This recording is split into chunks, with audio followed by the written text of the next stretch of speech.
We will never turn our back on a single Scot. We've got to wrestle with those challenges. This is the same nonsense we have heard time and time again. This is our country. Let's fix it together. I'm Paul Hutcheon, political editor of the Daily Record. On this episode of Planet Holyrood, I'm joined by Michael Marra, who's a Scottish Labour leadership candidate. He's going toe-to-toe with fellow Labour MSP Joe Fagan in the race to succeed Anas Sarwar. Who is Michael Marra? He's 47, he's a Dundonian, he's been an MSP since 2021, used to work for Oxfam, used to work for Dundee University, and he's currently the Scottish Labour finance spokesperson. His allies would say he's on the pragmatic left, others would say he's on the right of the Scottish Labour Party, and some people say that Anas Sarwar's former allies have got it in for him. We have lots to talk about, and I hope you enjoy the interview. Michael Marra, thank you for joining me on Planet Holyrood this week. Absolute pleasure, thanks for having me. Got lots to discuss. Okay. But before I do, just curious about this, just enlighten me. How did you feel when you first heard that Anas Sarwar was going to House of Lords? So I was at Tannadice watching Dundee United, I think playing Stirling Albion, I want to say. Was it Stirling Albion? Anyway, we were on 4-0. So that took the pressure off a wee bit. I was with my boy and my dad, and my phone kind of lit up. How did I feel that when he got to the House of Lords? Look, I think he's going to do a job that's really suited to Anas. His skills, he's a very skillful politician and a brilliant communicator. And I think he'll actually do a good job for Scotland, I hope, in terms of being able to deliver on trade and deals like that. You know, overall, it wouldn't be for me. I'm not particularly interested in all that comes with it, the House of Lords kind of side of it. But we are where we are. We move on. The contest is running. It's live, and the choice now is for Scottish Labour how we want to go further rather than looking backwards. So, can you categorically rule out ever going to the House of Lords? Yes. I get that is, you will probably feel that's cheap currency, given, Anas said that before, but there was someone put in front of him where he felt like he could serve the country. And look, that's up for him to, defend and to justify. I know that he has, but I don't think it would be of much interest to me in terms of all of that.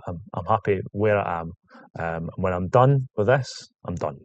So let's look at the state of Scottish Labour just now. I mean, I feel like I don't need to rehearse just how bad the situation is. You've gone backwards at every election since '99, 5 defeats in a row to the SNP. And I was just thinking about all the leaders of the last 20 years. So you've got Jack McConnell, Wendy Alexander, Ian Gray, who you work for, Joanne Lamont, Jim Murphy, Kezia Dugdale, Richard Leonard, Anas Sarwar, and of course you're going head-to-head with Joe Fagan. So what is it that you're going to do that's fundamentally different from all those people, some of whom you work for and others you worked with? Yeah, I know all of them, and good people who worked really hard to try and change the direction of the party. Let me start by disagreeing with you. I think that we have to be clear about the scale of the challenge, that we do have to rehearse it in part because we had a really bad result in May. Really bad result, and I worry that people haven't got quite how bad it was. Across the whole of the UK, we lost to insurgent populists who were railing against Keir Starmer's government. He'd lost contact with the country. There's no doubt about that. In Scotland, we lost to a government that's record is incredibly poor. 20 years. I could talk about that at length, but the reality is we still lost to them. Despite lots of things hanging around their necks. And that should give us more than pause for thought. It should make sure that we now have to genuinely do the change that's required. And you're right, 6 elections in a row going backwards. Look, I don't think I'm some kind of silver bullet or messiah, far from it in this. What I see as leadership is for everyone, that we have to do this together with the right culture of leadership. And we have to change the way that the party works. We genuinely have to reconnect properly with the country.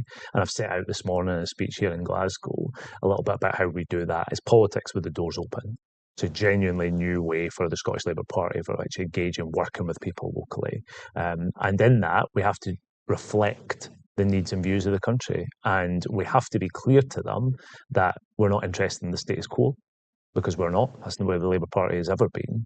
We're interested in a stronger Scotland and a changing UK. And we have to prove that. We have to make that happen. And we do that through using a UK Labour government to deliver now for Scotland. I think that is an absolute prerequisite if we're going to regain some level of trust with the Scottish public. But this is a long-term thing, and it is fundamental. One of your colleagues at Holyrood, Daniel Johnson, wrote a piece for the Record saying that he feels that the party is at an existential point in its existence. Is that something that you agree with? Yeah, I do. And I think it is partly, I was reflecting back on, you mentioned all those colleagues that I've stood before, and we've all done a litany of listen, learn, change. It's easy to say. Of course, it's easy to say. It's genuinely more difficult to do. And I do think there's a moment, some of this is not just a Scottish Labour problem, it's an international problem about the left, the centre left, that people have become more individualistic, less communitarian. Our politics are about bringing people together. That's what socialists, social democrats are. That's how we see the world. That's become a more difficult place, but it's still necessary. I still feel, both intellectually and emotionally, that the answers to our problems are through coming together rather than pulling further apart. In communities and with people, and that only through the strength of coming together can we deal with the problems of endemic poverty, child poverty, drug addiction and abuse, falling educational standards. That this takes a serious attitude to the challenges that our country faces, and Labour has to be a big part of the solution to that. So there are all sorts of reasons for why you've lost 5 in a row. I think the reasons in 2007 are probably different to what happened in May. But let's just focus on May. Clearly, Keir Starmer was an immovable object for Scottish Labour. You just couldn't get around him. He was on the doorsteps constantly, people moaning about him. And so that got in the way of any sort of positive Scottish Labour message. And what I'm hearing from people as well, let's bet the farm on Andy Burnham, he's more popular. But let's face it, he might have a bounce just now, but you can't really hope that Andy Burnham's going to be popular in 2031. That's going to get you into Butte House. So how do you get around the problem of being judged in relation to the UK party? Sorry, I completely agree with that. If people think that this is about one bad campaign or changing a couple of policies or changing the face at the top, then they're wrong. I believe completely wrong. This is a much bigger existential problem, as Daniel Johnson rightly put it. We have to genuinely do things differently as a party. So that's not easy headlines, if I'm honest. It's not the kind of we're going to move on this one thing or that one thing. It's genuinely doing things differently, and I've set out a little bit about how I intend to do that. But your point about if we find ourselves in 2031, we'll find ourselves that most likely, I hope, be in the second year of a second term of a Labour government, which will probably be, given the challenge and circumstances, I think historically that's a very difficult time for any government in the second year of a second term. So, we can't rely on that to try and make the change that Scotland needs. We just can't. So we have to find ways and means of making the political weather for ourselves. And that genuinely has to be through our willingness to engage with the public. Now, I don't believe that means separating out from the UK party.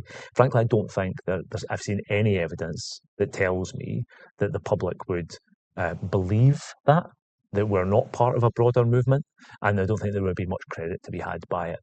What we have to do is we have to prove that we can use that link, the sister brotherhood of the UK party, to deliver. And I think I'm uniquely placed in that question, the leader of the Scottish Labour Party, to be able to broker between the UK government and the Scottish government, genuinely to be able to set out this morning about devolution deals, where I think there's more that can be done to deliver economic growth in all parts of Scotland by convincing the UK government and bringing the SNP government to the table. And over the coming years, that's going to be part of the test of whether a UK government, Labour government, delivers or not. I think it's a critical post in making that happen. It sounds like what you're saying, though, is that you think that you'd be an effective lobbyist of the UK Labour government to do good things for Scotland. I don't think a lobbyist probably is a partner in making that happen. I mean, all politics is about persuasion. So whether it be trying to persuade the SNP to act, whether on education or drug deaths or economic growth in different ways, and we've got some successes in that over the last 20 years, and some failures, but also working hand in hand with the UK Labour government. Look, we've got Scottish MPs, Labour MPs, who are working hard in their departments, delivering for Scotland day in, day out. We need to make them, and they are, a big part of our team to make sure that we can actually deliver the results for people in Scotland. So you're running to be Scottish Labour leader, and you're basically running to be Scottish Labour's candidate to be the leader of Scotland, First Minister of Scotland. Ultimately, what is more important to you as a priority? Labour winning the next general election or Scottish Labour winning the next Holyrood election? I don't think that you could say that one or the other is. I think they probably knock on from each other. Look, let's face it. In 2029, if that's when the election comes, the question for the whole of the UK is going to be: do we have a Reform Prime Minister or a Labour Prime Minister? So, and that is a fight for the soul of the nation, this nation and the rest of the UK as well. And the consequences of that, I think, would be absolutely horrific if we ended up with a Reform Prime Minister. It would be not just Thatcherism on steroids, it would be a complete betrayal in terms of the character of our national life. And so the threat of that, I think, is absolutely huge. And I think the step beyond that, I think, into 2031, if we lose that general election in 2029, then winning the election in 2031 it becomes more difficult. My point that I've made, we have to do our best to refound ourselves in those communities to make sure that there is not just a direct link between the two. So it can't just be we have a path and we have to follow it. We have to win in order to win. We have to genuinely regain the trust of the people of Scotland on the basis that we will stand up for Scotland and we will deliver for Scotland. I'm absolutely committed to doing that over the years to come, and I think that we can best do that in government after 2031. But that's a long way away. Look where we are at the moment. Let's not pretend that we have all the influence in the world in Holyrood right now. We don't. We are 17 people, and we have to make sure that we genuinely build from the ground up. And that's a big challenge. You will argue that Scottish Labour is an autonomous political party, like all predecessors going back to Jim Murphy have argued. But would you accept that Scots probably don't see you as an autonomous party? They just see you and UK Labour as one and the same thing.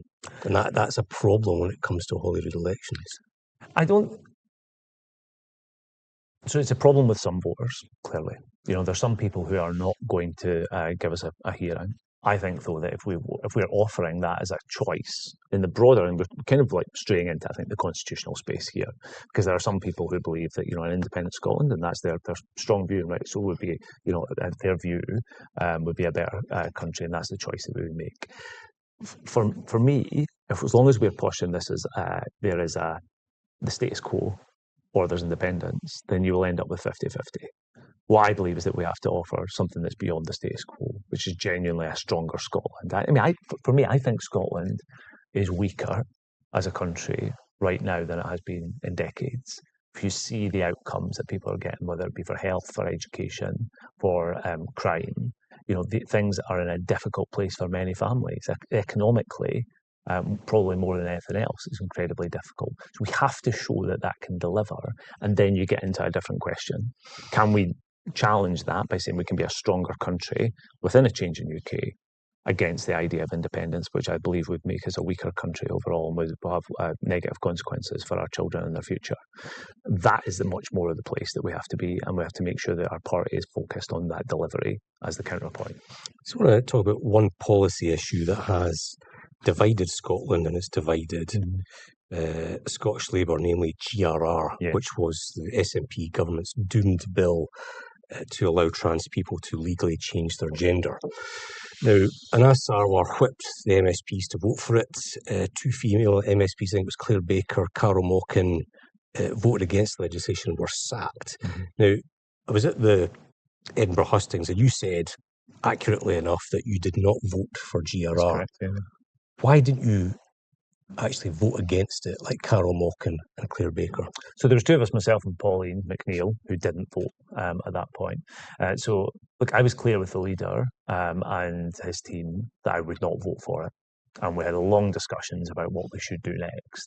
I was prepared to quit about that. I said that if that was the consequences for not voting for it, then that would be it.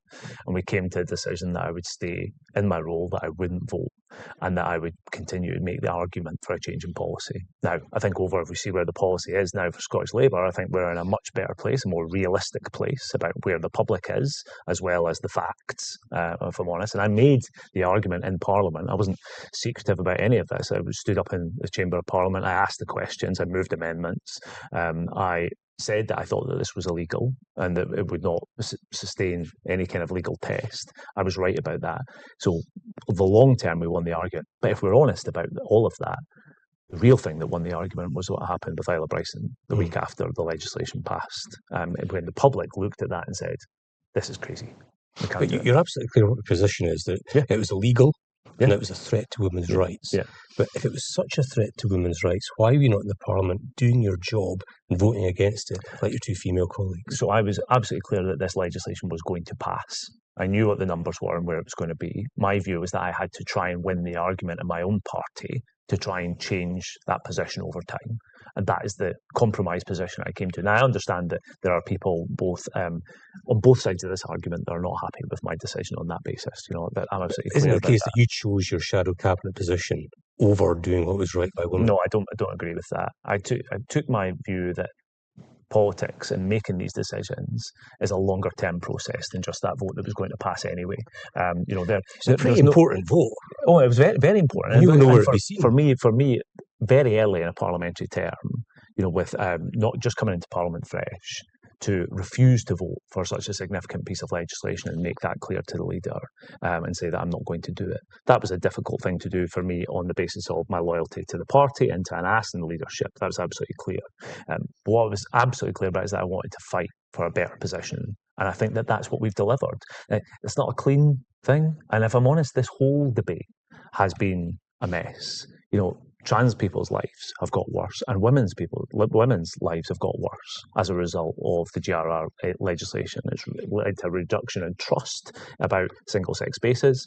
It's led to just a really bad atmosphere around not just the issue, but how people live their lives.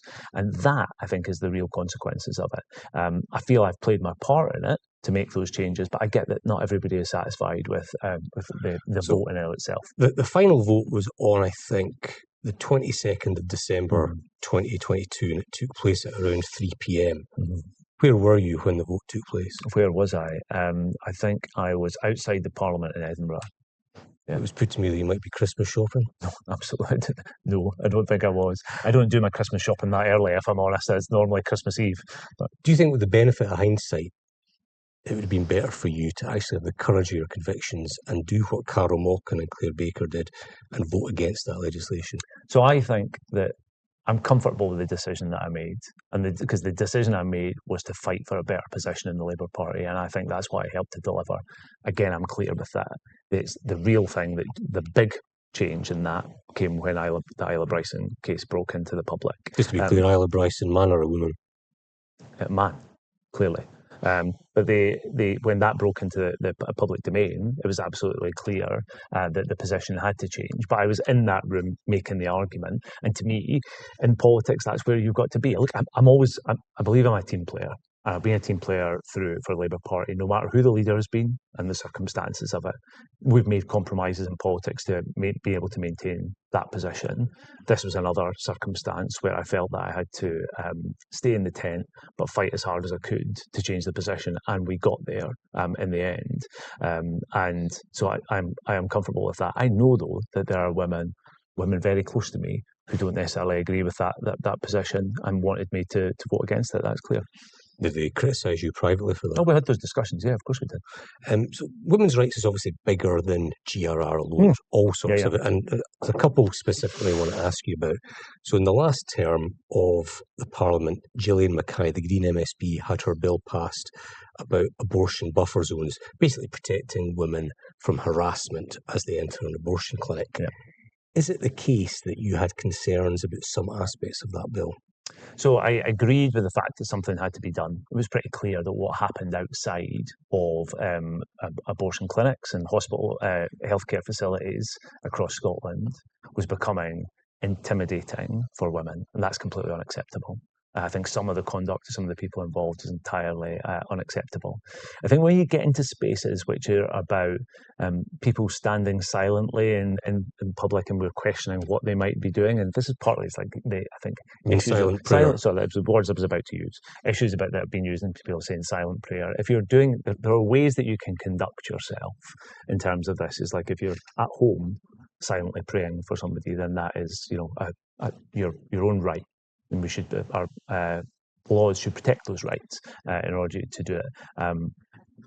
Doing it in front of a hospital, I wasn't comfortable with, because I do think that's intimidating to women who have to access their rights, and I'm fully supportive of women's rights to make choices about their own bodies and the right to choose on abortion. But did you have concerns about the criminalisation of prayer next to abortion clinics? So not next to, but I think the overall interaction of the people's liberty to make decisions. One side of that, women who want to make decisions about their own bodies and making those choices, and absolutely, I'm like 100% supportive of that. I always have been in terms of people making those decisions. But also when these things begin to interact with people who want to take their own, as we call it again, silent prayer or questions that's. I think those rights in other circumstances have to be protected as well. So I think it's a grey area where the state is stepping into issues of liberty, and that we have to balance those things carefully. But I'm supportive of the legislation, and I voted for it. Yeah, but your concern was in relation to silent prayer about that legislation. But not outside the hospital per se, with people speaking to people, intimidating people, or standing silently intimidating people. I don't think that's acceptable. Just a separate issue. In England and Wales recently, I think we had the vote where MPs voted to decriminalise abortion. Yeah. Would you support a similar measure north of the border? It's a good question. I think that the issue about women's rights to make those choices for themselves, I'm supportive of. I think that I think the fact that women can be criminalised for that, I have concerns about. I would be open to looking at that. And I think overall, you're right, you're focusing on these issues of women's rights and what happens to women in Scotland. I've campaigned hard on issues about women's access to healthcare in Scotland. I think, which is, we're looking at the situation in the NHS side now, where it's 3.5 years. We might wait for a hysterectomy when it's 13 weeks in England. A huge lack of comparable rights and access to the rights in Scotland in comparison to other parts of the UK and internationally. I think that's entirely unacceptable. And we have to make sure that we deal with these issues properly as a government, but we have to make sure that we scrutinise laws properly and try and get them right. So some other policy issues. Are you in favour of the principle of university tuition fees? No. No, I believe that we should have free tuition in this country. It's been put to me that privately you are suggesting that Scottish Labour maybe revisit their position on that. That's not my position. I think that we have come to a political consensus in this country that we want to maintain that the right to free tuition and access to higher education.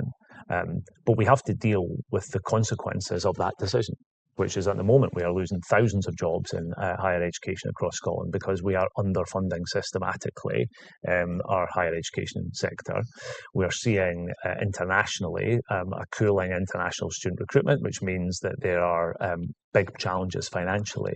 And we know that when free tuition was brought in by Alex Salmond, he promised universities that he would meet the costs every single year, and he didn't increase the amount of money once to actually pay the cost of that. So we've had now many, many years where the amount of money has remained static while costs have risen. And that puts our universities in a very, very difficult situation. Now, I think that we need to get a new funding solution for our universities, but I think that it's absolutely paramount that we maintain freedom of access to university tuition. So if you're a leader... If I can say, when people say to me, we should have fewer people at university, fewer kids at university, they're never talking about their own kids. They're always talking about somebody else's. And I think people should have more options in life. We should have good vocational education. We should have colleges that are resourced appropriately. A 20% cut in the last 5 years. That's massively damaging. We see our colleges that most of them are insolvent now, on the verge of bankruptcy. So we need other options. But people should have the right and the option to have free university education. So can you rule out, if you're a Scottish Labour leader, can you rule out ever supporting university tuition fees? Yes. Similar issue that falls into the category of free at the point of use. Do you think that the SNP government back in the day was right to push ahead with free prescriptions? Yes, they were. And I think that on the basis that, I suppose...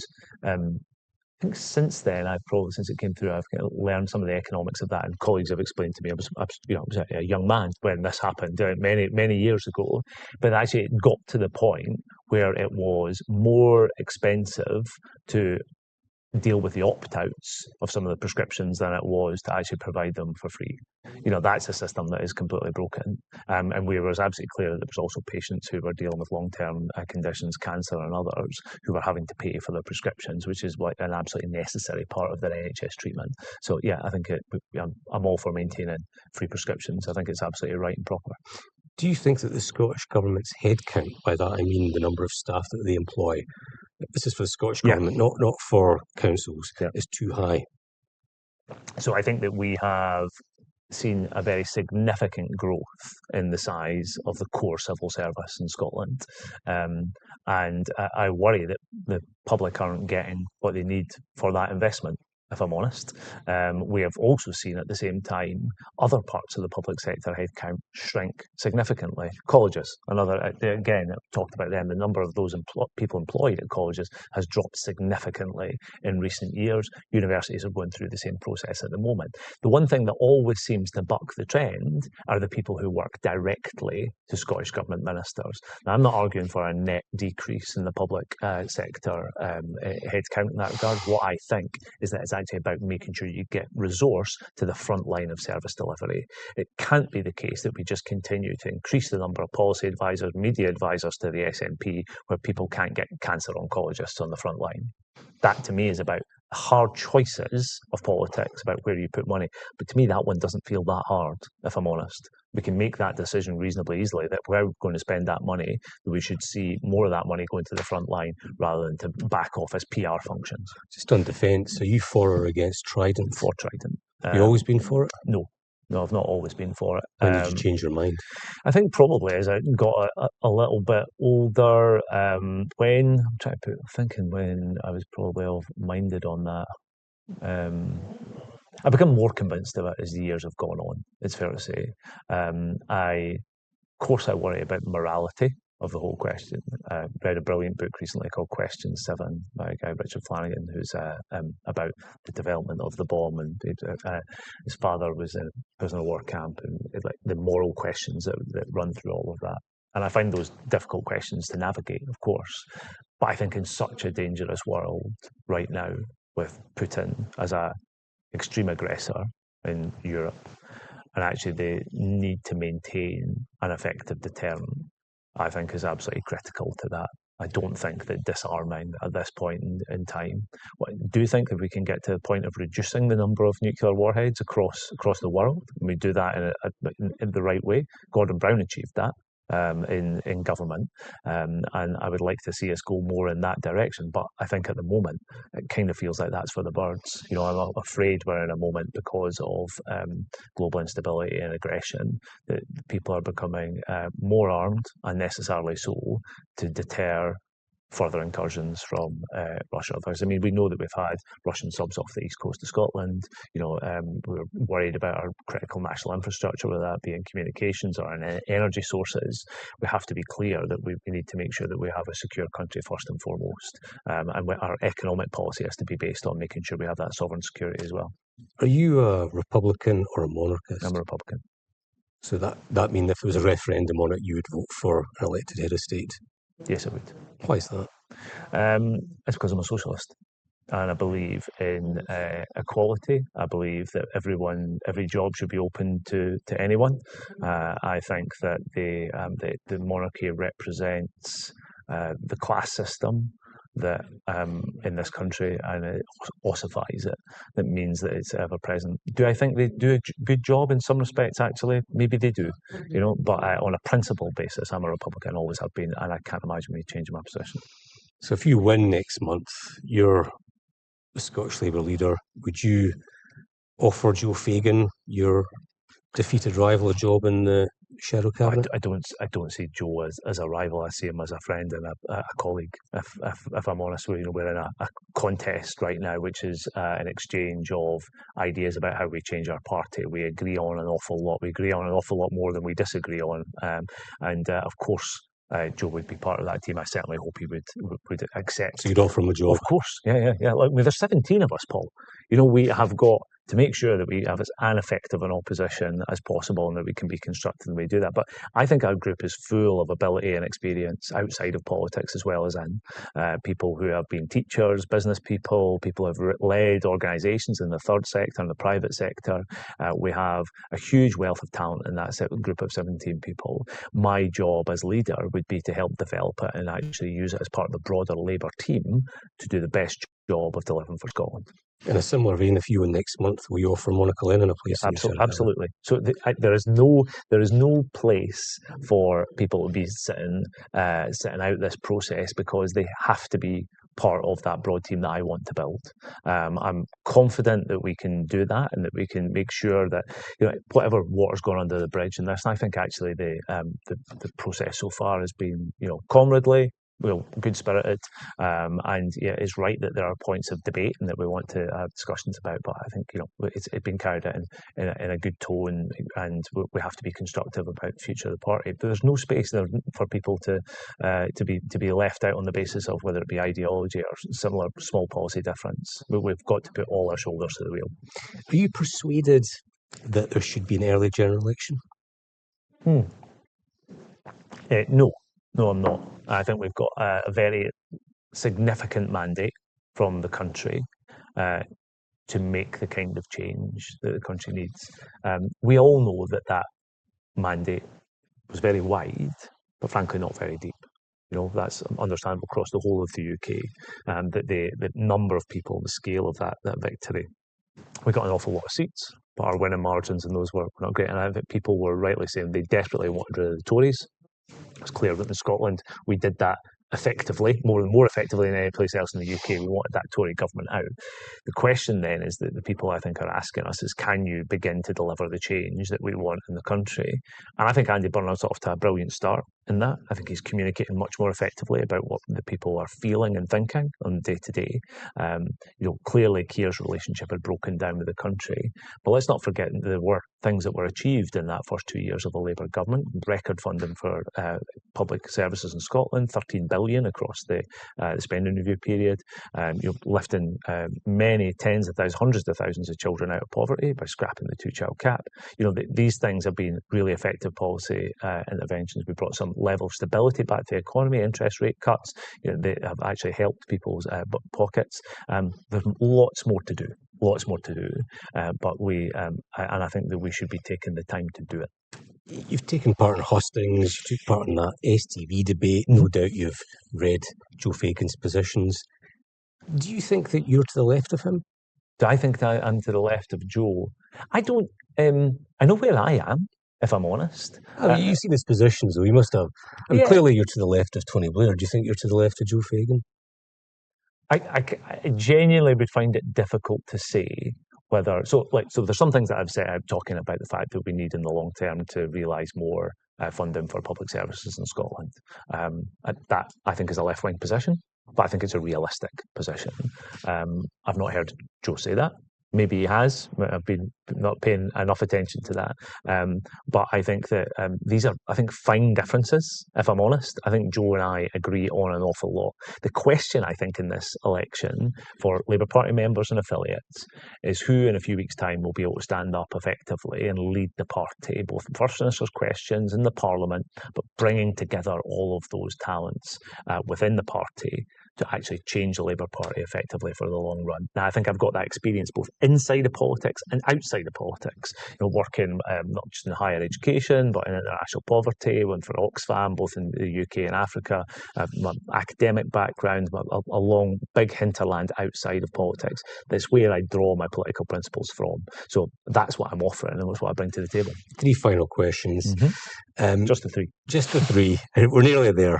So you had an event today in Glasgow, and one of the issues that came up in terms of the press questions was the fact that Irshad Ahmed topped the, I don't know what it's called now, is it the Lothians list, whatever. It's got a slightly different name. And you will know there's a lot of unhappiness amongst the Edinburgh members about the process that led to that result. They're also unhappy that their questions have gone unanswered. Do you share those concerns about the process for that list contest? So I've seen the reporting of this. I've seen the reporting of the issue in the press. I've not seen the letter, which I believe was sent to the General Secretary of the Scottish Labour Party. And I can't get into issues about the General Secretary and what she does or doesn't do. I mean, those are issues about staff, and it would be entirely inappropriate for me to answer them. I'm sure that they will receive a full explanation or answer to the questions that they've provided. And if they've not by the end of this conclusion, then I'll make sure that they do. It's one of the things they want. It seems a very basic thing, is the total number of votes of each of the list candidates for the Lothians, and they say they're not getting that. Is that something that you think should be divulged? I don't want to comment on that because I don't know the particulars of it. I don't know if there's any reason why they have the questions that are answered. Yeah. I don't know if there's any reason why they have not been released. I have no knowledge of that. It's an issue that I'm not familiar with. So I would want to look at the issue if I'm successful in this contest. Penultimate question. You were angered recently by a story in the Herald which seemed to suggest at a private Labour meeting you called for Labour Party staff to be sacked or put on short-term contracts. Was there any truth to that whatsoever? There was no truth to it whatsoever. And that wasn't the particular thing that angered me. The thing that really angered me was staff, hard-working staff, Labour parties, jobs being used as ammunition to attack another member of the Labour Party. I've got a thick skin. I can put those things to the side myself. The question is about those people who I know were deeply affected by it. So I wrote to those staff and through their trade union to make clear that what was being said was entirely untrue. But I think it talks to a broader culture, if I'm honest, Paul, for a long time about a briefing culture in the party, which I think is toxic. And the idea that some people might think it appropriate to use those members of staff and their employment status. The context of this is that obviously we've got a reduced number of MSPs. There's a smaller budget, and so there are very delicate conversations about how many staff are able to stay in our group pool that we can afford. The responsibilities of those conversations are totally private. And we have a responsibility to those members of staff. But what I can say is the idea that I suggested something that would be transparently illegal was utterly ludicrous. The idea that you would take people off permanent contracts and put them on temp, it's just nonsense. Who do you suspect was behind the briefing? I'm not getting into people who did what on this. What I'm absolutely clear is that it just has to stop. And anybody who thought that it was a reasonable thing to do really needs to have a look at themselves. Final question. I just want to ask you about one of the more famous episodes in Scottish politics in the last 15, 20 years. 2011, Scottish Parliament election, you're working for Ian Gray, and there was that famous moment where the serial protester, Sean Clarkin, I think it was at Glasgow Central Station, one of the stations in Glasgow, got into Ian Gray's face, was asking all sorts of questions, and I think Ian Gray and yourself were quickly bundled into a Subway sandwich shop. And obviously the headlines were not very flattering for either yourself or for the leader. What are your memories of that, and are you still in therapy over it? Yeah, my therapist says I'm not allowed to answer any of these questions. In political campaigns, bad things happen in terms of that look bad. Mistakes are made by all parties at different times, and that was one that has garnered an awful lot of coverage over the years. And that's the reality. But look, if you've been involved in politics or Labour politics as an activist for as long as I have, you've seen a lot of ups and downs. The last 20 years, the Scottish Labour Party's had more than its fair share of downs, is the reality. The question is what we want to do about it next. It's not a question of looking back into those years ago. It's about looking forward. Do we want to change? Do we want to try and regain the vital role that progressive, centre-left, socialist politics can have in Scotland, or do we want to keep walking through these areas? I mean, of course, it's a legitimate area, and I know that people took both amusement at the point at the moment, and you pushing me on it is another point in it. But the reality is, I'm focused on the future, and that's why I'm standing. Want to see that difference. I did think you were going to ask me about whether Andy Robertson or Willie Miller. Oh yeah, this is your major player. Faux pas in the campaign, where they played that game about who's the better player, and you said, Andy Robertson was better than the Aberdeen legend Willie Miller. I think you're trying to claim that you heard it as Alex Miller, the former Hibs. Well, I mean, if I'm honest, I did, and that's the reaction. I mean, which is, you can see my bewilderment on the video if you. So let's do it again. Willie Miller or Andy Robertson? Willie Miller. There we go. Excellent. Call it a U-turn if you will. That's great. Thanks very much to Michael for joining me. Thanks also to Angus from the Record Video team who produced this episode. You can listen to Planet Holyrood on Spotify or Apple Podcasts, or watch it on the Record YouTube channel. Don't forget to follow us on Instagram and TikTok for the latest news and the best bits of the podcast. We will never turn our back on a single Scot. We've got to wrestle with those challenges. This is the same nonsense we have heard time and time again. This is our country. Let's fix it together.